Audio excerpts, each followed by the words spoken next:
Жасыңыз нешеде? Жасым 47-те. Жақсы. Отбасы құрғансыз ғой, Отбасы құрғам, иә, ажырасқам. Бала шағаңыз бар ма? Иә, 5 бала шағам бар. Так, жақсы. Так, Дана ханым, енді кеттік. Запрос не? Запрос енді біздің ажырасқанымызға 4 жыл болды. 20 жыл бірге тұрдық. У меня до сих пор чувство вины. Что я не так делала деген, да, вот. И отношения жасауға тем более қорқам, да. И как будто тағы да сондай күйеу кездесетін сияқты, сондай ер азамат кездесетін сияқты, у меня внутри вот такое чувство есть. Неге ондай ер азамат кездесетін сияқты? Білмеймін, өзімде жан-жағыма қарап уже біреумен сөйлесе бастасам, точно такая же ситуация басталады да. Сені мынаны былай істесейші, мынаны былай істесейші деп командовать етіп кететін кісілер болады да. Сосын мен қарап отырамын да, опять сол ямаға кіріп кетемін деймін да, қайтадан қашуға тұрсам ше. Негізі бұрынғы отбасыңызда сізге не жаман болды, қатты тиді? Маған дейсіз ба? Иә. Не жасасаң да бәрі қисық сияқты да, например. Қалай деп айтсам, мен қолымнан енді өзі келмейтін нәрсе жоқ. Лишь бы отбасыда тыныштық болсын, бала шағамыз әкесі өспесін деген сияқты неменен қолымнан келгеннің бәрін жасадым да. Бірақ бәрі ұнамады, біз айтамыз да, бала шағамызбен айтамыз, саған не ұнамайды, айтшы бізге деп. Ол ответ айтпайды да.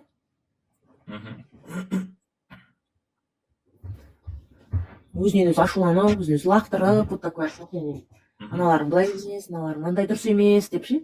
Ал енді сырттан қараған кісілер бәрі қызығады да, енді мынандай ел болса, мынандай отбасымыз болса, жақсы ғой, саған не ұнамайды деп до сих пор түсінбейді да. И до сих пор мен де түсінбеймін да. В чем причина? Деген сияқты. Сіз негізі қолыңыздан келгеннің бәрін не үшін жасадыңыз? Тыныштық болсын, ұрыс болмасын, керіс болмасын үйде. Тағы не айтам? Лишь бы тыныш өмір сүрсін. Иә, бала шағамыз аман есен деген сияқты. Бәрібір сол тыныш деген сайын үйде ұрыс керіс вот это. Тыныш өмір деген не ол сіз үшін? Сыйластық. Сыйластық деген не ол?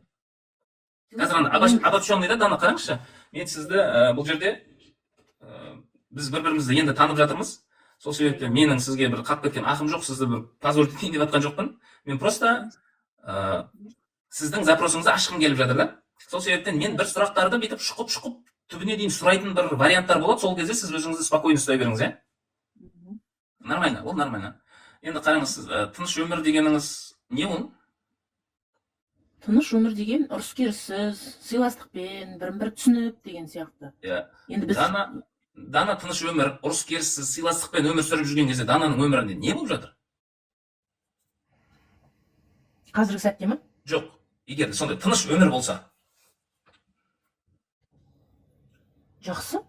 Бізде конкретно нәрсе жоқ та, қара, Дана. Бір адам бар, оның табысы айына 10 миллион болса, оған табысы жақсы да. Бір адам бар, айына 500 мың теңге тапса, ол үшін жақсы. Енді біз жақсы дегенге определение бермесек, әр адамның жақсысы әртүрлі болады. Ана идеальный деген сияқты ше, бізде ана идеальный деген сөзді көп қолданады, бірақ идеал деген нәрсе әр адамда әртүрлі екенін көп адам түсінбейді да. Мысалы, маған идеал нәрсе Данаға идеал емес болуы мүмкін. Өйткені ол маған, менің таракандарыма идеал да ол. Дәл сол сияқты күшті деген нәрсе не ол сізге жаңағы? Сіз бақытты болып жүрген кезде сіз не істеп жүрсіз? Бақытты болып жүрген кезде отбасылық түсіністік деп ойлаймын. Балаларың тыныш ұйықтап, қорықпай, ұрыс керіс болмай дейді деген сияқты вот такое отношение. Мейірім, махаббат беріп. Меніңше осылай. Оған қараңыз, иә. Сізде мысалға мейірім, махаббат беріп, тыныш өмір сүргіңіз келеді. Бірақ сіздің жаңағы әңгімеңізге қарасам, сізде күйеуіңізден бір нәрсе требовать етесіз да? Не требовать етесіз? Не требовать етесіз ба? Не требовать етесіз ба?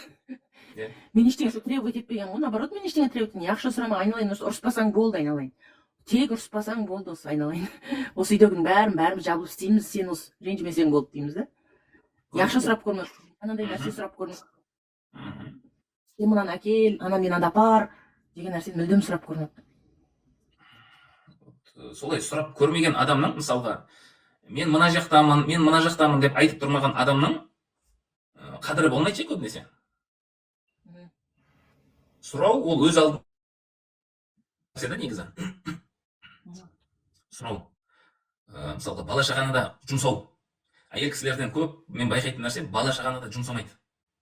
Жоқ, жұмсаймын, мен жұмсаймын. Дәл сол сияқты әр нәрсені өзінің орнында пайдалану керек та. Мынау пайдалан деген нәрсе сол нәрсе да. Пайдалан деп тақырыпта айтып қойған нәрсе пайдалану керек. Сұрау керек. Уже сен сұрамасаң, сен айтпасаң, уже сен көңіл бөліп жатқан жоқсың болып есептелінеді да. Сен ол жерде сенің орның төмендей бастайды жайлап. Мен сұрай алмаймын. Мен вообще адамнан, әйел адам болсын, ер азамат болсын, сұрай алмаймын. Неға? Западло сияқты. Андай униженный сезінемін да өзімді бір. Бейшара сезінемін бірдеңе сұрасам. Сұрап қалсаңыз, бейшара сезінесіз. Не деп, қандай ой арқылы сіз бейшара сезінесіз өзіңізді? Өзі жасай алмай ма, дені сау ғой деген сияқты келеді. Сіз отбасында нешінші перзентсіз? Бірінші. Кім қатал болды үйіңізде, мамаңыз ба, папаңыз ба? Бір қатал дейсіз ба? Мамам походу. Походу мамаңыз қатал болды. Сіз папаңыздың қызы болдыңыз ба? Иә. Мен осы соңғы 3,5 жыл болды мен адамдармен жұмыс жасап жатқаныма. Бірақ сол жерде 1600-ға жуық адаммен жұмыс жасаппыз. Сол жерде мен қатты байқаған нәрсем, мамасы қатал болған, папасының қызы болған адамдар сұрай алмайды. Жаңағыдай еркектік мінез қалыптаса бастайды да, ол әйел адамда ше. Сұрай алмау, западло көру деген ана мықтылық деген нәрсе ол еркекке тән нәрсе ғой негізі ше. Но әйел адамға әлсіз бола білу керек та. Маған сол еркектің шаруасын істеп тастаған жеңіл да, мал сойып тастасам да, ет бұзып тастасам да, шөп шапсам да, трактор айдасам да, енді тағы еркектің шаруалары бар. Көмір кіргізіп тастасам да, маған легче да, чем әйелдің жұмысын істегенше. Иә, өйткені сізге сол нәрсе жақын болып қалған ғой сізге. Өмірде сол нәрсені көп істеген екен, сол нәрсе сізге жақын болып қалған. Бірақ бұл нәрсені егер де сіз, Дана ханым, сіз егер де өзіңізбен өзіңіз болсаңыз, бұл нәрсені істей беру нормально. Бірақ еркектің алдына түсіп алып бұл нәрсені істеу жақсы емес. Сол ғой. Сол кейіннен түсірдім ғой. Атам айтқан кезде мен байтал шауып бәйге алмас, қатын басқарған қараң қалады дегенде ойландым ғой, мен не істеп жүрмін деп. Так что бұл нәрсені істей алу, білу нормально. Бірақ еркектің алдына шығып үйтіп шапқылай беру, сен ол жерде өзіңді мықты қылып көрсетесің. Еркектің алдында әйел тек қана мықтылығын көрсете берсе, ол әйел емес, ол қарсыласқа айналады. Қарсыласқа айналады. Сол себептен сіз егер де осы мықтылығыңыз өзіңізде болсын, но бірақ сіз егер де еркектің табиғатын танып алсаңыз, онда сіз артық мықтылықты еркектің алдында көрсетпес едіңіз. Не істеймін көрсетпеу үшін? Көрсетпеу үшін сіз еркектің табиғатын, психологиясын біліп алсаңыз, сізге әлде қайда жеңіл болады. Өйткені сіз, когда еркекті таныған кезде, сіз оны дұрыс пайдаланасыз. Мысалға жаңағыдай ғой, тракторды айдай алмасаң, сен тракторды пайдалана алмайсың ғой. Машинаны айдай алмасаң, сен машинаны жуып, майын ауыстырғаннан пайда жоқ. Сен только вложение жасайсың, и машинаны айдай алмайсың. Дәл сол сияқты пайдалана алу керек та. Өзіңіз машинені айдай ал. Жоқ, мысалға сізде машина бар ма қазір? Жоқ. Сіз машина алдыңыз, сатып алдыңыз дейді, бір машина алдыңыз, бір Toyota RAV4 алдыңыз. Аласыз да, сіз оны жуасыз, майын ауыстырасыз, бірақ айдай алмайсыз да, прикиньте. Сіз машинаны өте күшті жуасыз. Моторын күшті жуасыз, дөңгелектері прямо да қап-қара жылтырап, машинаңыз постоянно жылтырап тұрады сіздің. Бірақ сізге машинаңыздың пайда жоқ та? Түсіндім. Дәл сол сияқты сіз қазір күйеуіңізге қызмет жасадыңыз, бірақ оны пайдалана алмайсыз. И содан сіз өзіңіз опық жеватсыз да? Сіздің данный момент, сіздегі болып жатқан өміріңізде отбасыңызға болған жағдай осы нәрсе. Сіз тек қана қызмет етуді білесіз да, қарымтаны аламайсыз. Сіз өзіңізді әлсіз қылып көрсетсеңіз, енді бізде папалар солай тәрбиелейді да бізді. Сен мықтысың, сен күштісің, ананы бүйтіп еркекский логикамен тәрбиелейді да біз еркектер. Еркек неме тәрбие, есектің артын жудан алдап, ешкімге жалынба, неме деле көйлегің көк тамағың тоқ деп сөйтіп тәрбиеледі ғой. Иә, ол күйеуің жоқ болса нормально ол. А күйеуің бар болса, сенде кішкене деп әлсіздігіңді көрсетіп тұру керек та. Получается, женский энергия дейсіз ғой айналып келгенде. Иә, женский энергия бірінші білім керек. Білімнен барып энергия пайда болады да. Энергияны біз анда бір зарядчик тығып, еш нәрсені аламаймыз да. Білім аламыз, одан кейін барып біз түсінеміз, соған қатысты іс-әрекет жасаймыз. Мысалға, Құдай бізден жақсы ниет сұрайды, жақсы мақсат, жақсы ниет сұрайды, дұрыс әрекет сұрайды да, а нәтиже ол Алланыкі да. Анау женственность деген ол анау билеу керек, женственность деген спа салонға бару керек, бүкіл жерін қасын жаңағыдай қырып тастап, орнына бір қас салып алу керек, кірпіктерін бүйтіп жаңағыдай 3 метрға өсіріп алу керек. Ол женственность емес та ол. Ол расход деп айтылады негізі да. Сырт қой, ол сыртта емес қой, женственность деген сыртта емес. Сыртта емес, женственность ол іште. Өйткені бізге консультацияға қаншама мәссаған бір кәдімгідей сұлу келіншектер келеді. Бірақ байының көңілі басқа елде да. И ана әйелді, жаңағы байының көңілі кетіп жүрген әйелді көрсем, Нұрлан мырза, мен жылаймын дейді да. Неге десем, ана әйел үлкен әйел, өзіне қарамайтын әйел. Артық салмақ десең, артық салмақ, жараспайтын киім, түрде онша емес. Бірақ неге дейді да, наушен? Неге дейді да? Мен айтамын да, көрдің ба, күшті сұрақ деймін да. Ананың менен не айырмашылығы бар? Ішкі жан дүниеде ғой мәселе. Біз қазір физически әлемге қатты көңіл бөліп кеттік та. Ал енді менде даже бар ғой, қызғаныш та жоқ, ол даже біреуден балада тудырды. Біреуменен жүріп жүреді, мен қарап спокойно жүре берем, жаңағы үйде тыныштық болса болды деген сияқты. Это тоже меня не вникает. Или самооценкам слишком мужской энергиям ұрып тұрма, түсінбеймін да өзімді ше. Обычно елдер қызғанып, жаңағы измена деп жылап жатады. И че нормально деймін да, өзінің санасының жеткен жері сол болса, мен оған никак түспеймін деймін да. Қараңыз, ол нормально, мен олай істемеймін, мен былай істемеймін. Ол жерде просто сіздің күйеуіңізге деген көңіліңіз жоқ та. Вообще жалпы менде чувство бар. Маған ұнайтын адам бола ма, болмай ма? Қараңыз, чувство ол ананың тәрбиесінен келеді. Чувство деген ана арқылы, мама арқылы келеді. Қанша бала, қанша қыз сізде? Менде 4 ұл, 1 қыз.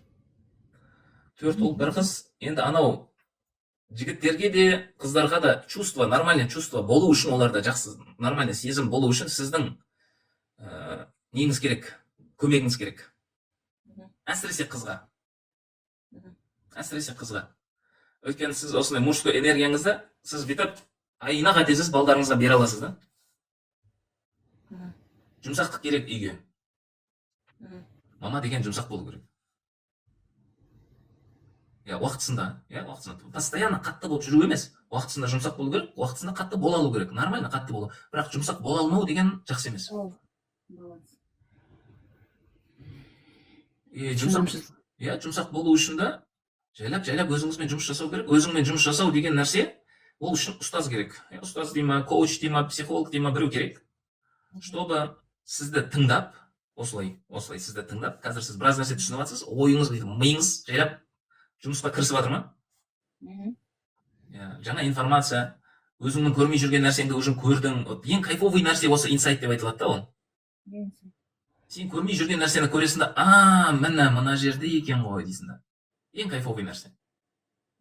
Так что осы нәрсені ары қарай өзіңізбен жұмыс жасасаңыз, осылай маманмен жұмыс жасасаңыз, бәрі өз орнына, сіз ойнағаннан да жақсы нәтижеге жетуге болады.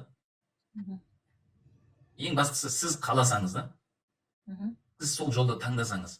А сіз ол жолды таңдамасаңыз, сіз әрекет жасамайсыз да. Мысалға, сіз қазір Талдықорғанда тұрсыз ба? Сіз Алматыға барғыңыз келмесе, Алматыға қарай жол жүрмейсіз да сіз. Сол үшін маңызды. Бақытты, жаңағы сіз айттыңыз ғой, бақытты, тыныштықта, семья болу үшін. Қараңыз, бір мысал, өмірде баланс деген нәрсе бар да. Білесіз ғой, қыс келеді, жаз болады, күз болады, көктем болады. Адамдар туылады, адамдар дүниеден өтеді деген сияқты. Дәл сол сияқты, любой отбасыда баланс болу керек. Әйел өз орнында, еркек өз орнында.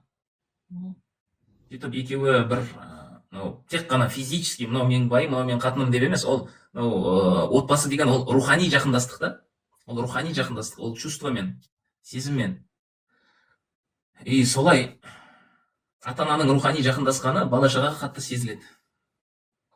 И солай әке өзінің тәрбиесін береді, ана өзінің тәрбиесін. И бұны біз өзіміз жасауымыз керек та. Ол өзімен өзі болмайды бұл нәрсе. Так что, Дана ханым, бұл нәрсені реттеуге болады. Ата-анаңыз тірі ме? Әкем қайтыс болған, 32 жыл болды, анам бар. Анаңызбен қаншалықты жақсы қарым-қатынас, тығыз қарым-қатынас құрасыз?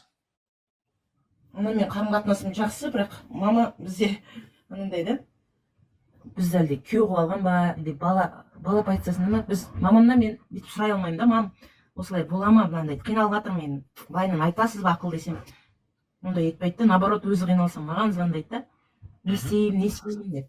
Мен ойлаймын кейбір кезде күйеу қылып алған ба деп. Мамаңыздың правасы бар ма солай не істейін деп сұрауға? Жоқ.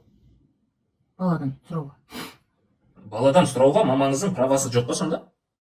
Жоқ, не істеймін дегенде, анадай бір қиын ситуацияларда не істеймін дейді да, мысалы үшін. Мен оларды үйінің отбасындағы неге ақыл айтуға енді білмеймін. Ол сіздің мамаңыз білесіз ба не үшін қатал болды? Жоқ. Ол өмірде адамдардың жақындығын сезінбеген ғой. Ол өмірде адамдардың жақындығын сезінбеген. Оны білмейміз біз ол қандай өмір сүріп өткенін. Шынтап келгенде, сіздің мамаңыздың өмірін еститін болсақ, біз ешқайсымыз ондай өмір сүргіміз келмейді да. Ол қаталдықта ол бір нәрседен келді. Өзімен өзі ондай емес сіздің мамаңыз. И қазір ол кісі, сіз 47-те болсаңыз, приблизительно 60-тан асқан адам ғой уже. И ол сізден бір қолдау, сізден бір жақындық күтеді, не істейін деп сұрағанда. Просто сіздің жылулығыңызды күтеді ол кісі. Бала позициясында, ол бала позициясында ма деп ойлаймыз да, бірақ біз бала позициясында болуымыз мүмкін да. Біз соның бір жылулық күткенін сезінбей, біз оған бір кішкентай жылы сөзімізді аяп та. Қазір көп адамдар, өте көп адамдар әке шешесіне мен сені жақсы көремін деп шын жүрегімен айта алмайды. Мен жақсы көремін деп айтамын, то, что вот так делай, менде непонятка болып қалады да. Мен не істеуім керек сонда деймін да. Қалай істеуім керек деген сияқты ой келеді да. Я поддерживаю, например, анандай болып қалды деп жылай бастаймыз. Мама, все нормально, бәрі жақсы болады, бәрі нетеді, бүйтеді, сөйтеді деп. Сіз бүйтіп, мамаңыз бүйтіп жылап қалса, басқа қылса, сіз баяғыда сіз мамаңыздан қандай пайда алдыңыз, сол туралы да айтыңыз да. Айттым, айтам. Мамаңыз одиноко да просто. Осындай сөзіңізбен мен мысалы үшін осы сөздеріңіздің бәрін құлағыма құйып өстім, сондықтан қазір осы нәрселерді жасап жатырмын, мен мынандай нетіп жатырмын. Сіз өзіңіз ғой білесіз, мама, ұмытып қалдыңыз ба? Сіз ұмытып қалмаңызшы. Біз осы сөздің арқасында, мысалы үшін осы сөзді сөйтіп айтатынсыз, бірдеңе істеп жатқанда былай айтатынсыз. И мен сонымен қазір сол сөзді талдау арқылы мен ары қарай келе жатырмын деп. Мен ұмытып қалыппын. Сонда мен солай айтқам ба дейді ғой. Күшті. И әр адам өзінің түсінігімен өмір сүреді да. И біз әр адамды әрбір жасаған ісі арқылы кінәлай берсек, онда біз қиналып кетеміз да. Так что мамаңыздың олай звондауы, не істеймін, қалай істеймін деуі, ол нормально негізі. Просто ол сізден бір жылулық күтеді. И мамалар, папалар негізі тыңдай алатын балаға хабарласады ғой негізі көбінесе. Тыңдамайтын адамға хабарласпайды. Егер мамаңыз сізге көп хабарласатын болса, онда сіз мамаңыз үшін ең жақын адамсыз негізі. И ол нормально. Так что сол мамаңызға деген көзқарасыңызды барынша әрмен қарай жақсарта беріңіз, бірақ мынандай нәрсе бар да бізде. Оймен әшейін ойлап, ауызбен айту деген нәрсе бар. Осыған сезімді қоса алмайды, көп адам қоса алмайды. И когда сен ауызбен айтып жатқан сөзіңе сезім қосылмаса, онда сенің ол сөзің өлі сөз болады, өлі, жетпейді ол адамға. Өйткені мынау душа деген нәрсе ол өте маңызды нәрсе да. Сол үшін айтады, от души дейді оның. От души. Біреу мысалға Дана ханымға рахмет айтады. Дана, рахмет, ты красавица, анау мынау, ты меня поддерживаешь, бір нәрсе деп айта салады да. Біреу келеді да, Дана, саған рахмет дейді да. Рахмет, что ты такая есть. Ол екеуі екі түрлі нәрсе да. Так что мамаңызға сол анау душевный поддержка беріп үйренсеңіз жақсы. Ал енді өзіңізге келетін болсақ, я отбасы құру, да я отношения создавать ету керек, я басыңыз жерге тиіп тұрған адам емессіз. И ол үшін жаңағыдай білім керек. Білімнің білімі болғанда мына женский энергия туралы оқу керек қойдым, сол ғой басқа білімді алып болдым, психосоматиканы алып болдым. Жоқ, психосоматика деген ол бізде просто психосоматика деген ол бәрін решет етеді деп жеткізіп қойды да, психосоматика бәрін решет етпейді. Мысалы, қараңызшы, Дана ханым, жер үйде тұрасыз ба, этажный үйде тұрасыз ба? Этаж үйде тұрамын. Бір жер үй сатып алдыңыз деп ойлайық та сіз. Сіз жер үй сатып алдыңыз, и огородыңызда бір жеміс жидек талдар өссе дейсіз, помидор, огурцы, бір картошка сияқты нәрселер өссе дейсіз да. Өссе деп ойлайсыз да, сіз аласыз да, ал психосоматиканы проработка жасайсыз. Ол огурцы, помидор өсе ма? Жоқ. Егу керге оны. Бізде өкінішке орай психосоматика дегенді екпесең де өсе береді деп түсіндіріп тастады да. Екпесең де өсе береді ол нәрсе. Сен главный проработка жасасаң болды. Өтірік қой ол. Өтірік қой. Психосоматика тек қана ауруларға влиять етеді ғой, ауру денедегі. Енді жаңағыдай бәрін психосоматика ол анау басқа бағыттағы білімді алмастыра алмайды да. Жақсы? Ауруға влиять етеді, басқаға влиять етеді. Бірақ білім ол біздің арғарай амал етуімізге өте қатты керек нәрсе да. Амал етуімізге. Сол себептен әйелдік энергияны оятуды үйренгім келеді десеңіз, жолы біреу-ақ. Еркек пен әйелдің психологиясын түсініп алыңыз. Энергия деген ол біздің түсініктен келетін нәрсе. Энергия ол бір басқа жақтан келмейді энергия. Біз өзіміз жасаймыз энергияны. Қазір көп адамдар ойлайды, біз тамақтан энергия алып деп. Бірақ жеп жатқан тамағымызды көрсең, вообще энергия беретін тамақ емес негізі. Өкінішке орай. Так что энергия өзі әртүрлі болады. Физический энергия болады. Ментальный энергия болады. Рухани энергия болады. Бірақ осының ішіндегі ең мощный энергия ол рухани энергия. Одан кейін ментальный келеді, одан кейін физический кетеді. Сол үшін біз ана чувствомен, оймен, чувствомен физический ауыр болып қала беретініміз содан да, жаңағы психосоматика деп жатсыз ғой. Эмоциямен. Жоқ, мен эмоция жаңа сіз айтпақшы, рухани деген енді мен білмеймін. Просто бұл жерде энергияның түріне бөлінеді, тағы да рухани энергияңыздың өзінің ішінде бөлініп тұрған кезде мен мужской энергиямен ғана жұмыс істеп тұрған сияқтымын ғой, женский энергияны қоспай. Ол энергия ғой. Бірақ қараңыз. 10 жыл болды, менде ауырып қалу, больницаға түсу, укол, дәрі салу деген нәрсе жоқ, онкологиядан жазылғаннан бастап. Вообще ондай беспокоить етпейтін жазда 10 жыл болды. Оның алдында да қанша денсаулығыммен алысып, психосоматикамен алысып кетіп реттедім ғой. Енді вот отношенияға келген мәселе сол жерде болып тұр. Ну вроде айтамын, сіз айтпақшы, но бірақ чувство қоспай тұрмын походу. Чувство қоспай жатсыз да. Чувство керек та. И чувство қашан қосылады, қашан бізде сенім деген нәрсе болған кезде. Сенім білім арқылы келеді да. Қабылдау, сенім арқылы чувство ойнады. Түсіндім. Так что бұл жайында жаңағыда жақсы маманмен отырып жұмыс жасасаңыз өте керемет болады. Жеңіл болады, тез болады. Өзіңіз де жасай аласыз, бірақ ұзақтау уақыт алады. Құдай қаласа. Так что Дана ханым, сіздің өзіңіздің сұрағыңызға жауап ала алдыңыз ба? Алдым. 20 жыл жаңағы сенімде жоқ, сезімде жоқ. Как робот дейм, автопилот дейм ба, не дейді? Зомби сияқты өмір сүріп, мен барымда, жоғымда белгісіз. Так что сізбен сұхбаттасқанымызға қуаныштымыз. Өте керемет сұхбат болды. Көрініп тұр, что оқығансыз, көзіңіз ашық екені көрініп тұр сөздеріңізден ақ. Алла разы болсын. Рахмет сізге. Аман болыңыз. Рахмет.